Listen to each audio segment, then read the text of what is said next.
This is the first of a series of presentations which will take a look at the key theorists for Educas Media A-Level.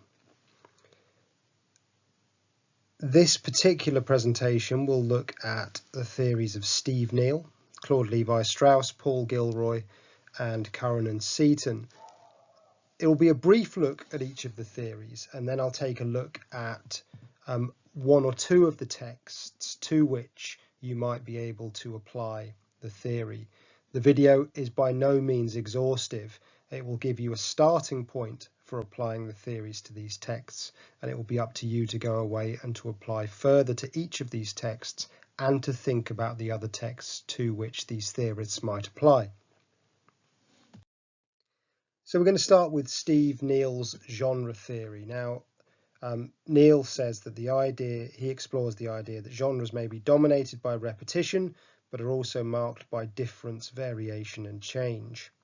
The idea that genres change, develop and vary as they borrow and overlap from each other, and the idea that genres exist within specific economic, institutional and industrial contexts.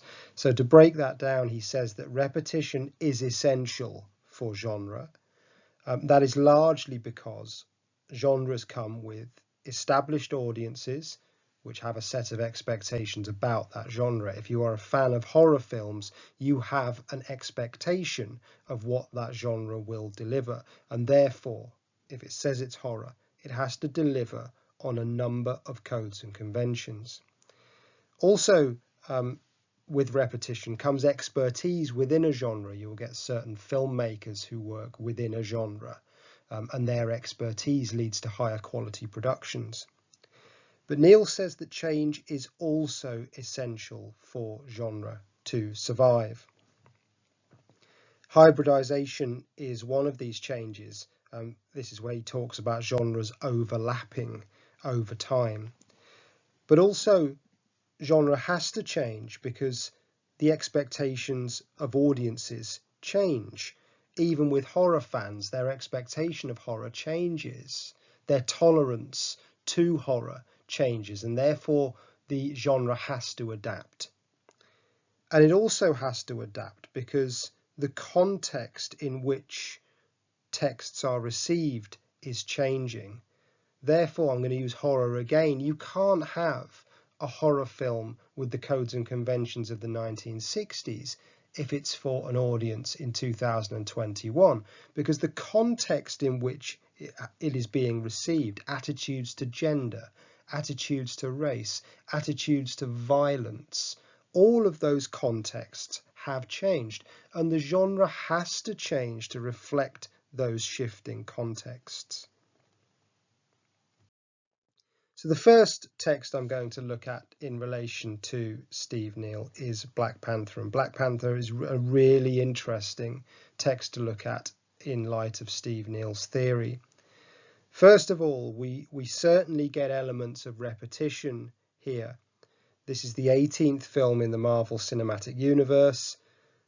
We therefore have a large established audience with a set of expectations of what a Marvel film is going to look like, and Marvel has become a genre in its own right. Amongst the repetitions, the narrative arc, most Marvel films, I mean, lots of Marvel fans in my classes argue that they're all different, but in fact they all have very, very similar narrative arcs. If we look at them closely, they all have stock character types, and you might look at props theory there. And Black Panther shares those, and they have high production values. So they meet the set of expectations of genre on those levels. But there are also a number of differences in Black Panther. We of course have the first black protagonist in a Marvel film. That is a shift.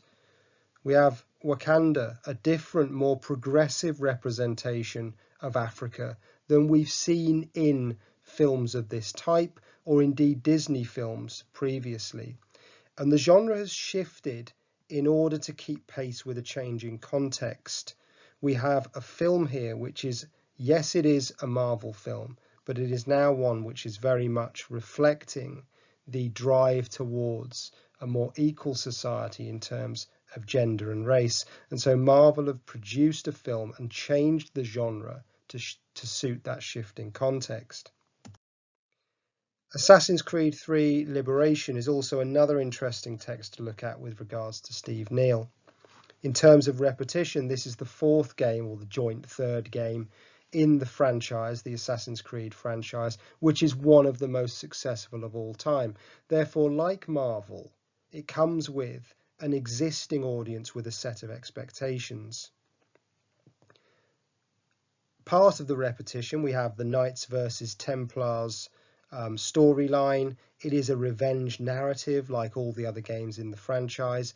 It is part of the chronology of the franchise. It fits within the timeline, and we have single player gameplay too. But in terms of difference, we have, for the very first time in this franchise, a female mixed race protagonist. That is a change. Always a male protagonist up to that point. And that again, that change in genre is to reflect the changing context. A society in 2012 with a drive towards gender equality, and also we have Ubisoft, the developer of Assassin's Creed, responding to a change in audience demographic. There is a growing female audience in 2012 within the gaming community, and at that time female gamers made up 44% of the gaming audience. Now that's much more like 50-50. And finally, the final text I'm going to look at with regards to Steve Neale is Kiss of the Vampire from 1963. In terms of repetition, we see lots of the codes and conventions of horror here to appeal to those existing fans of the genre. We have the iconography of the genre, bats, darkness and blood. We have the over-sexualization of the female characters, which is typical of the genre and of films in general of the 1960s, the very typical damsel in distress, all meeting the expectations of horror from the 1960s. But we do also start to see some changes in the genre. We have Eastman colour, first of all, reflecting the technological advancements of the 1960s, and in terms of technology and quality, the changing expectations of the audience. And the 1960s, of course, a time of increasing female liberation. And as a result of that, in addition to the damsel in distress, we also get the powerful female on the front cover here. And it is the man who has become victim, or at least one of the men have become victim. So we're starting to see a change in gender roles as well, which reflects the context of the time. The next theory we're going to look at is Claude Levi-Strauss's theory of binary oppositions. He says that texts can be best understood through an examination of their underlying structure, and that meaning is dependent and produced by a set of oppositions, pairs of oppositions. And it is crucially, the way in which these binary oppositions are resolved can have particular ideological significance. I'm always stressing to my students that it's not enough just to identify the binaries within a text. It is the way those binaries are structured which is crucial. Which binary is privileged or promoted is important to the ideological meaning of the text. And we'll have a look at that in relation to a couple of texts now. We're going to start off with newspapers and the front cover, the set text of the Daily Mirror. There are any number of binaries across this front cover and the double page spread. Certainly we've got chaos versus order, we've got victory versus defeat, we've got the people versus authority. But importantly, let's look at the way these are structured. Chaos, almost in the absence of order, chaos is promoted on this front cover. We've got it in the headline, Brexit delay mayhem, where the pun in the headline ties Theresa May to this idea of chaos. We've got it in the subheading, May surrenders after another massive defeat, leaving the nation facing months of chaos. It is chaos that is privileged or promoted in order to belittle Theresa May and to support the Daily Mirror's left-wing ideology, anti-conservative ideology. We've got victory versus defeat, and this is an interesting one on the front cover, because if we have a look at the headline, if we have a look at the image of Theresa May on the front cover, those are images of the image of submission, the image, the bowed head, the image of defeat. Well, above that, we have the racehorse, and for anyone who knows anything about horse racing, the image is of a racehorse called Altior, who at this time was the winning most racehorse in training, certainly the winning most jump racehorse in training. So we have a successful horse, there is victory, promoted in terms of its position on the page and its size over Theresa May, which is defeat. And in doing that, in promoting the horse's victory over May's defeat, the paper emphasises the scale of Theresa May's demise. And again, that supports the Daily Mirror's anti-Brexit, anti-Theresa May, anti-Conservative Party ideology. And finally, we have this interesting binary between the people and authority. At the very top of the page, above the masthead, the tagline for the Daily Mirror is "Fighting for You." And at the bottom in the subheading, we have "May surrenders after another massive defeat, leaving nation facing months of chaos." So it's that idea of the nation versus those controlling the nation.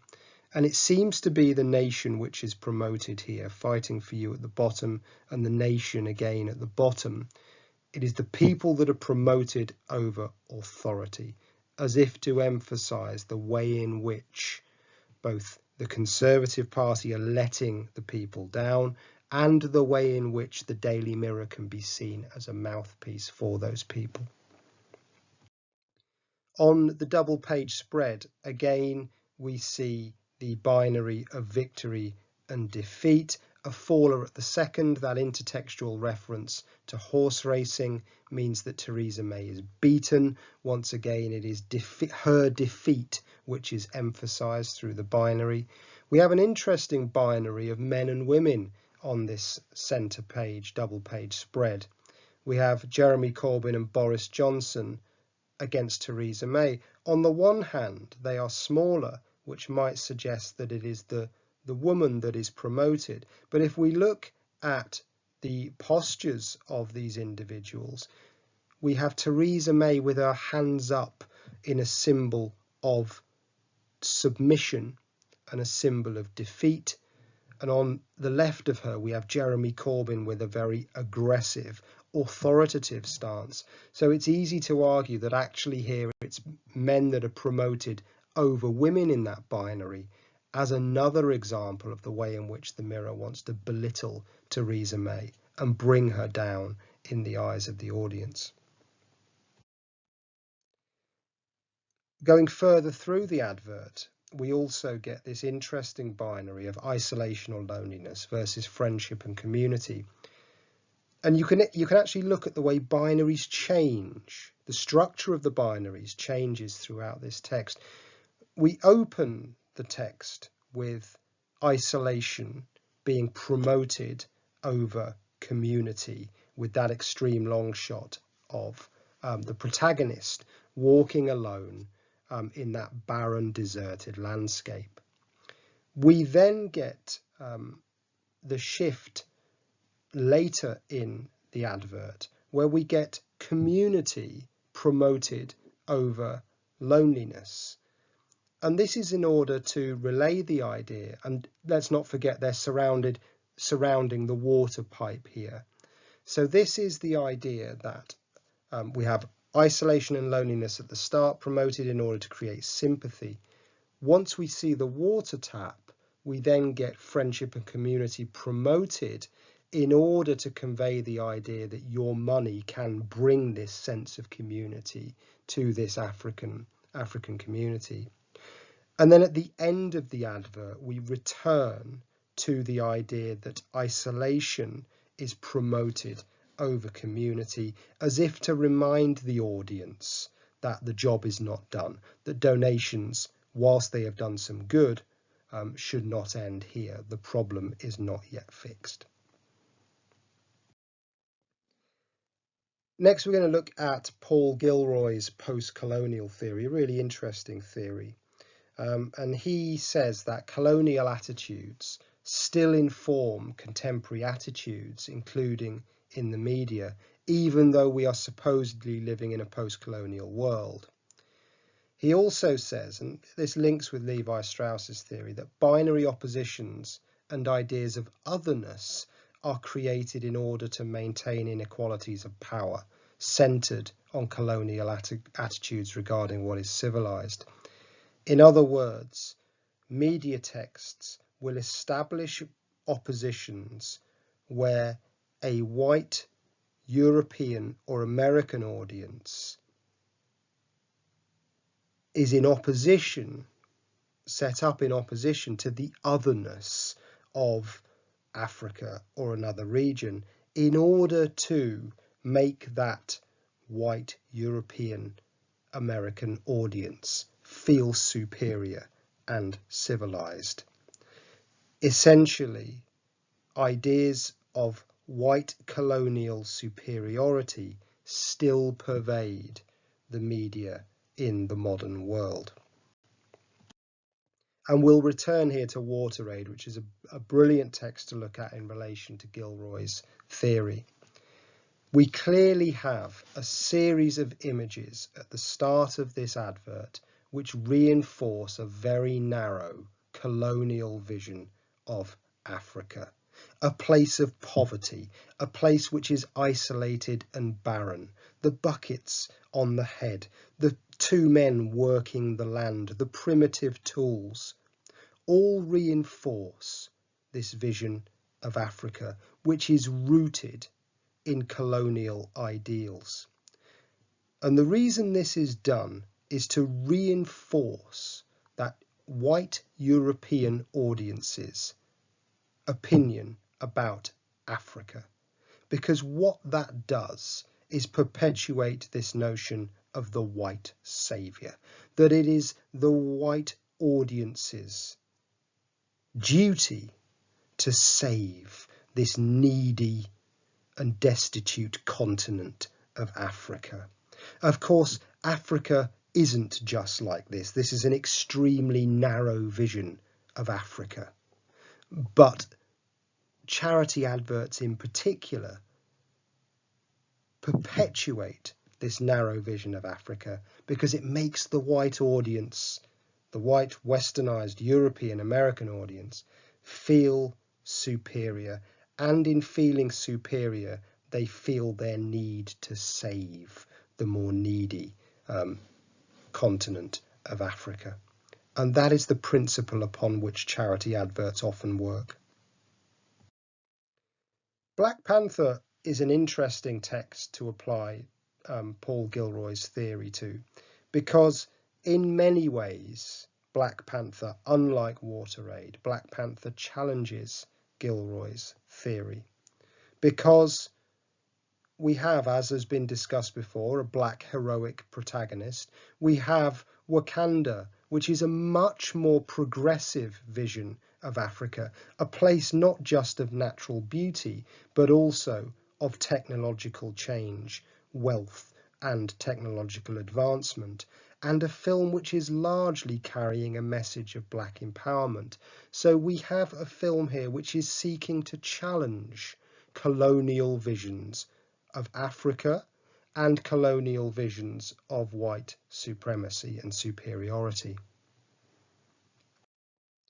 And the final theory we're going to look at is Curran and Seaton's ideas around ownership and power. Curran and Seaton argue that a concentration of ownership limits creativity and quality, that industries are controlled by a small number of companies driven by profit and power. A really interesting text to explore there is the newspaper industry in particular. And they argue that a greater diversity of ownership patterns leads to more adventurous and creative productions. It seems to be there's quite a lot of common sense here. But the theory only becomes interesting when we apply it to particular texts. We'll start with Black Panther again. On the one hand, Curran and Seaton would argue that Disney, being one of the world's most powerful conglomerates, certainly one of the world's most powerful media conglomerates, that Disney will be driven by the logic of profit and power. And it's very easy to argue that. Let's not forget this is a hugely successful film. Made 1.34 billion at the box office. It is also the 18th film in the Marvel Cinematic Universe, with a repetition of narrative arcs and characters. And it's very, very easy to argue that actually Marvel limits creativity within the cinematic universe, and that Marvel films are released over and over again, several Marvel films a year, in order to make money and to maximize audiences. But there's also another way of looking at Black Panther as a text in relation to Curran and Seaton. It's easy to argue against their idea that Disney are purely driven by profit and power. There were some associated risks here.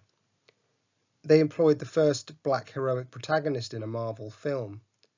We have distribution methods which seem to be centered not just around the accumulation of profit, but also around the promotion of black identity, New York Fashion Week being a perfect example.